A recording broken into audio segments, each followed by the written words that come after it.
Hello guys, ఈరోజు మీ ముందుకి చాలా షాకింగ్ స్టోరీ ఒకటి తీసుకొచ్చాను. బెంగళూరులో అది ఒక జర్నలిస్ట్ అయిన 70-year-old లేడీ సైబర్ ఫ్రాడ్స్టర్స్ వల్ల 1,20,00,000 రూపాయలు ఎలా పోగొట్టుకున్నారనే స్టోరీ ఈరోజు చూద్దాం. ఇదంతా December 15th last year start అయింది. బాధితురాలైన ఆ 70-year-old లేడీకి ఒక వాట్సాప్ కాల్ వచ్చింది ముంబై ఫెడెక్స్ ఆఫీస్ నుండి. ఆ ఫెడెక్స్ గాయ్ ఆ ఓల్డ్ లేడీ యొక్క personal details like name, Aadhaar and other డీటెయిల్స్ని వ్యాలిడేట్ చేశాడు. వ్యాలిడేషన్ చేసిన తర్వాత తనేమన్నాడంటే, మ్యామ్ మీ పేరు మీద 240 grams MDMA అనే బ్యాన్ చేసిన డ్రగ్ పార్సల్ ఉందని చెప్పాడు. తర్వాత ఆ ఫెడెక్స్ గాయ్, మ్యామ్ మీ కాల్ని నార్కోటిక్స్ కంట్రోల్ బ్యూరోకి ట్రాన్స్ఫర్ చేస్తున్నా, ఎందుకంటే మీ పార్సల్లో డ్రగ్ అండ్ ఏవో ఇల్లీగల్ క్రెడిట్ కార్డ్స్ ఉన్నాయి తైవాన్ రిలేటెడ్, అండ్ ఈ కేస్ అంధేరిలోని ఒక నార్కోటిక్స్ పోలీస్ స్టేషన్లో రిజిస్టర్ అయిందని చెప్పాడు.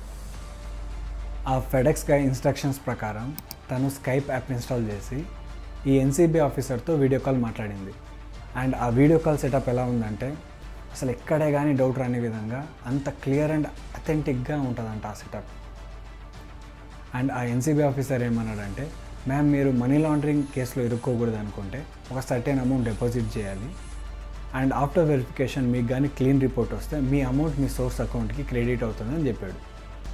ఈ మోసగల్ల మాటలు నమ్మి ఆ ఓల్డ్ లేడీ అక్షరాల 1,20,36,246 రూపాయలని 4 డిఫరెంట్ అకౌంట్లకి ట్రాన్స్ఫర్ చేసింది.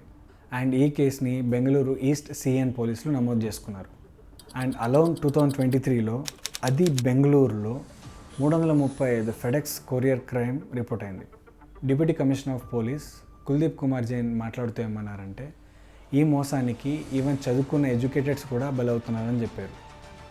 అసలు బాగా చదువుకున్న ఎడ్యుకేటెడ్స్ కూడా ఇలాంటి ట్రాప్లో పడుతున్నారంటే మీరే ఆలోచించండి ఈ ఫ్రాడ్స్టర్స్ ఏ రేంజ్లో వాళ్ళు గేమ్ ప్లే చేస్తున్నారని. అసలు ఈ ఫ్రాడ్స్టర్స్ మీకు ఆలోచించే గ్యాప్ ఇవ్వరు. కంటిన్యూస్ కాల్స్తో ప్యానిక్ ఎన్విరాన్మెంట్ క్రియేట్ చేస్తారు. అదేదో ఇంటరాక్టివ్ వాయిస్ రెస్పాన్స్ IVR అనే సిస్టమ్ యూజ్ చేస్తారట. ఇదంతా పక్కన పెడితే ఆ narcotics and airport official setup అయితే అది బాహుబలి రేంజ్లో ఉంటుందట.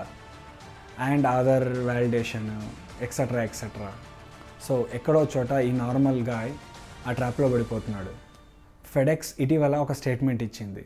ఫెడెక్స్ అన్నెసరీగా కాల్స్ ఆర్ మెసేజ్ చేసి లేకపోతే మెయిల్ చేసి ఏ పర్సనల్ ఇన్ఫర్మేషన్ కానీ అదర్ ఇన్ఫర్మేషన్ కానీ అడగదు. సో అలా ఏదైనా మీకు వస్తే మీరు కొంచెం జాగ్రత్తగా ఉండన్నట్టుగా ఒక స్టేట్మెంట్ ఇచ్చింది.